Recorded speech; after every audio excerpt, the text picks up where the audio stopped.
Ready? Wow. When you fly over Antarctica, all you see is white. You don't hear any birds. You don't see any plants. It looks empty. But there's something hiding down below this ice. In 1970, a group of Soviet scientists started drilling right here. For 28 years, they kept going and going until, after nearly 4,000 meters, they suddenly stopped because they had found something unimaginable: liquid water. A secret lake down below all this ice that had been completely sealed off from the rest of the world for 15 million years. How? And is there something alive in there? Creatures that have been evolving separately from the rest of the planet for 15 million years? So scientists started searching for more of these secret lakes. And as they did, they realized there is way more going on under Antarctica than we ever thought. I needed to know the truth about Earth's most remote continent. So I've come all the way to Antarctica to show you what's really happening down below this ice. And exactly what they discovered when they finally broke inside. Bring out the drill!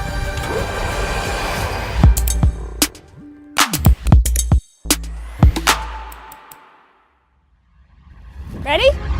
If you wanted to drill to the bottom of Antarctica, the first thing you need to realize is this ice is way thicker than you think. If we were to take a chunk out of this ice and place it on the surface, at its thickest, it would be this tall.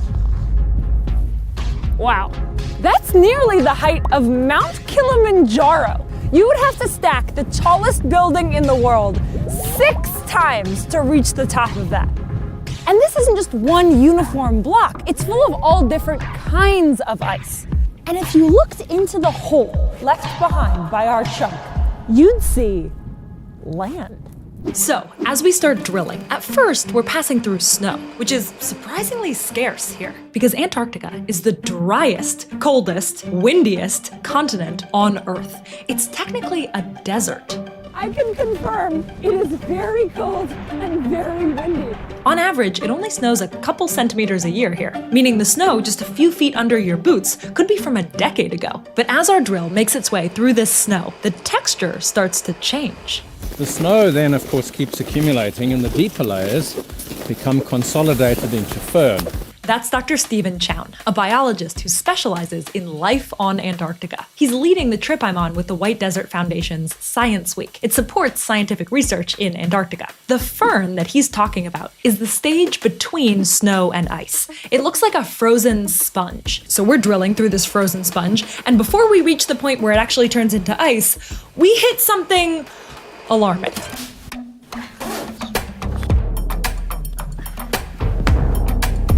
I don't know why driving over it feels so much scarier than walking over it.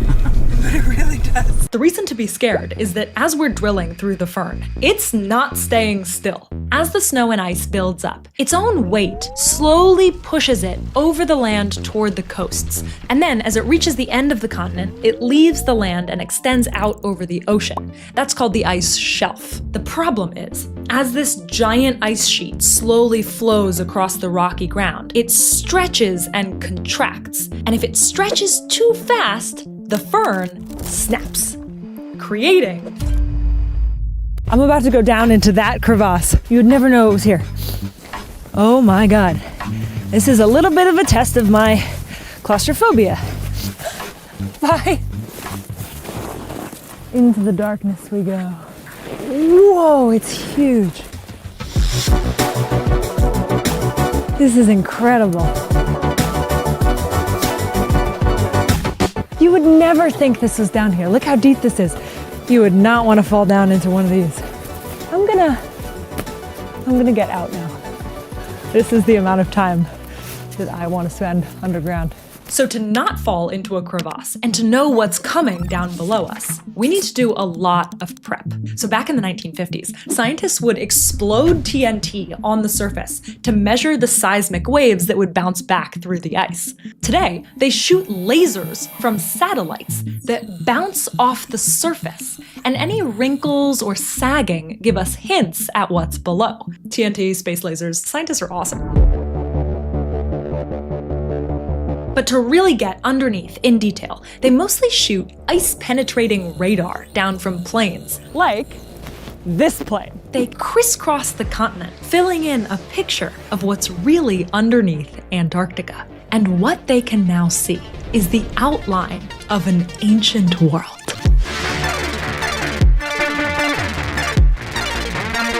It's not flat. There's a trench deeper than the Grand Canyon, a completely hidden mountain range that rivals the European Alps, evidence of a massive impact crater and the largest volcanic region on Earth. But in the late 60s, as they were flying these ice-penetrating radar planes, they suddenly spotted something especially strange. And I also saw these weird depressions, a really big one. Like flat spots. Yeah, sort of a tiny depression. That earlier research with the TNT had hinted that there was something odd here too. And that Soviet drilling team, they're drilling right on top of it. So let's go deeper. The deeper we go, it's like we're going back in time. Layers upon layers, stacked on top of each other. The pores in the spongy fern get squished and the air inside gets locked in, creating little bubbles from that time in history. So now we're passing the Renaissance, the Roman Empire, ancient Egypt, when humans started farming. There's the extinction of Neanderthals, and the first modern humans. And you can analyze that record by drilling a core all the way down through the ice. Wow, this is not easy. The snow here. Is it going down? It is. I can't tell. Come on! Oh, awesome! Oh! So here you can tell the story of the ice. So if you hold it up against the light, you can see some of the layers. I see it! Wow. Look at all these bubbles. Those are pieces of atmosphere from decades or centuries ago. But it's not just bubbles. It's also sort of these tree rings of different, I don't know what to call it, shades of ice. Exactly, yeah. But if you hold it up, you can see that there are actually lines in it. Ice that forms in winter has a different texture and composition to summer ice, creating these lines. And you can count them like tree rings. But you can also see huge sudden changes. Where you can see certain events like a volcano eruption, for instance. Like this. That dark line is ash from a volcano eruption over 20,000 years ago. And as I was looking at these layers of exposed ice, I realized why scientists said we're not allowed to do something while we're hiking on Antarctica. This is why you can't pee on the ice. Because if you did, one day some descendant of yours would be taking an ice core in Antarctica and they'd dig and dig and dig and they'd pull it out and they'd say, what's that yellow line? It's a funny way to understand what's really so important about this ice. It's this incredible record of Earth and life on Earth that we can learn from. For me, one of the most amazing, cool science things is that the team from Europe has found a core that's 1.3 million years, and they've pulled it out. They haven't yet analyzed it, but it's in the lab. Oh, that's so exciting. When can we expect it? I reckon in the next couple of years. Awesome. And that'll be the longest history of the planet's climate in ice.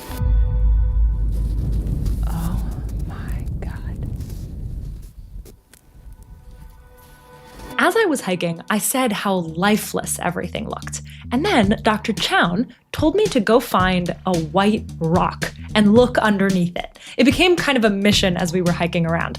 And at first, I really didn't understand why. Miko, I went for a hike. I'm in Antarctica right now, and I was picking up white rocks. Why would under a white rock be a good place to find life, as opposed to just under any rock? Those white rocks can let a little bit of light filter through, almost like a natural greenhouse effect for those tiny organisms underneath. It's a really neat adaptation. So this is Miko. It's like Clippy, but way smarter. Actually, wait, hold on one second. There's a secret way to turn it into... Yeah! I find that talking out loud to it sometimes helps me figure out what I'm most interested in, and then I can go deeper into the research and figure out which way I want to go with the story. I'm still on the hunt for a white rock with life underneath. Now, we're almost at the lakes. At around 3,500 meters, or over 2 miles deep, the ice has completely changed.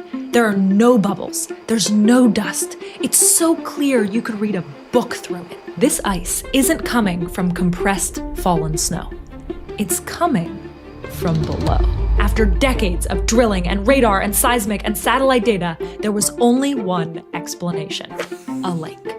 And not just any lake. It's huge. It's similar in size to Lake Ontario. By volume, this is the 6th largest lake in the world.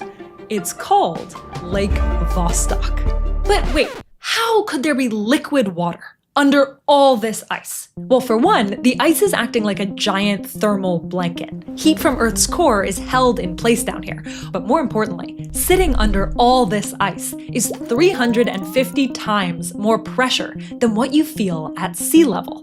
And as pressure rises, water stays liquid at lower temperatures, which means a massive under ice lake is possible. So now the question is, if there's water down there, could there be life? And if it was isolated from the rest of the world for 15 million years, what would it look like? With a drill poised right above it, they now have to decide, should they poke it? And they realized they could potentially go all the way through into the lake water. Was that risky? Yeah, oh, totally. Nobody knew what would happen. Like, would it pressurize and blow everything out? Would it, would it be really super dangerous? We actually looked at this very closely because we don't want to kill anybody.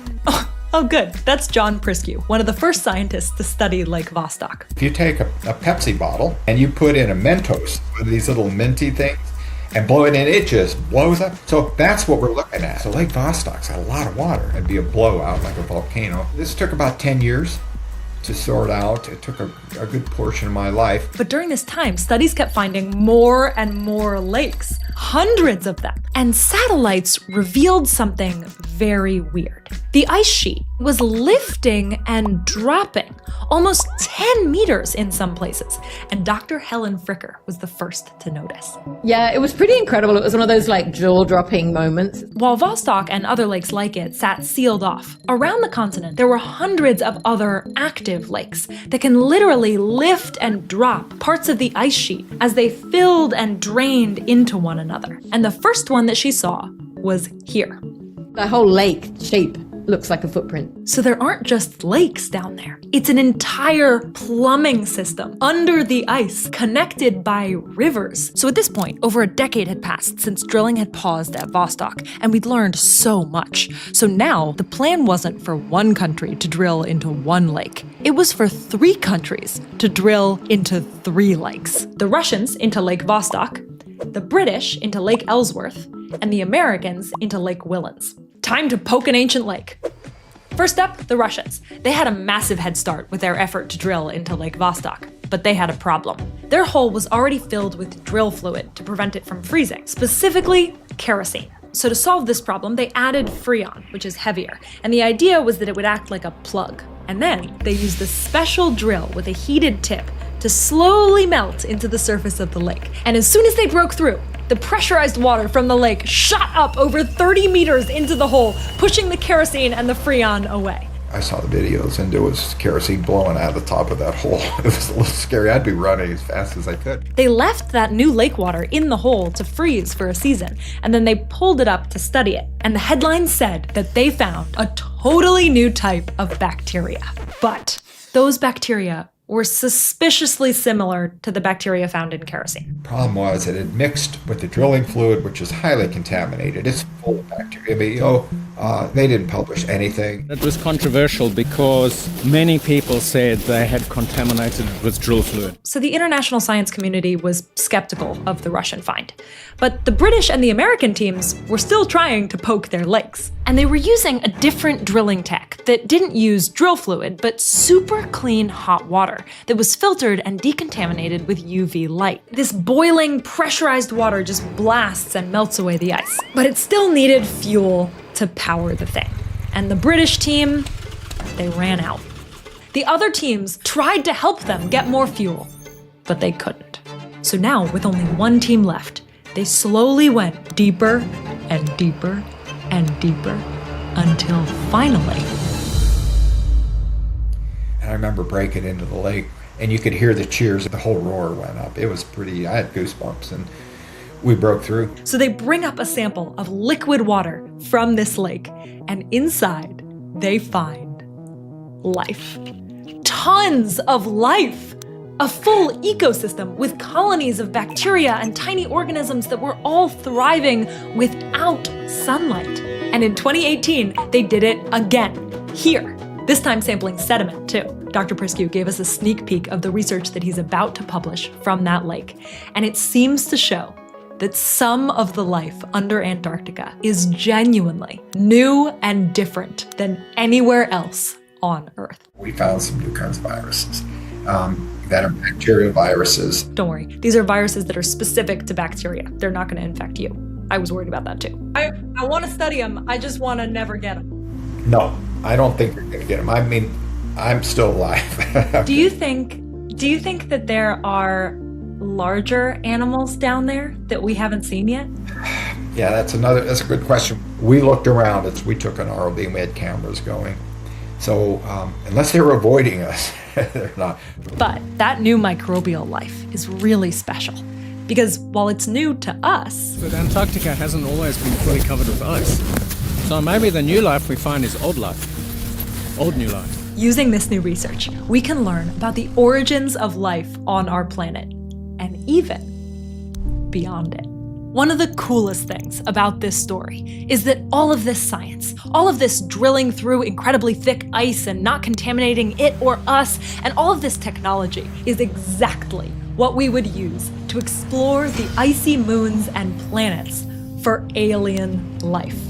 Finding life here makes many scientists think that we'll find it out there. Do you think that there is life on the icy moons like Europa? Yes. Yes, definitely. We found life in one of the coldest, darkest, most alien places on Earth. There are hundreds of other lakes still untouched. And while scientists think it's very unlikely that any of them contain larger life forms, what's inside is still a mystery. It's just cool. Science is amazing. And humans are amazing at doing this. We have a lot more to explore. Exploring has never been easy. The teamwork involved, so many people involved, it's just an incredible thing. But it's worth it. There are still untouched places left to be discovered and new mysteries to solve. Huge if true. We're making another episode all about what really happened with the ozone layer on Antarctica and the current science happening right now. So if you want to know more, subscribe.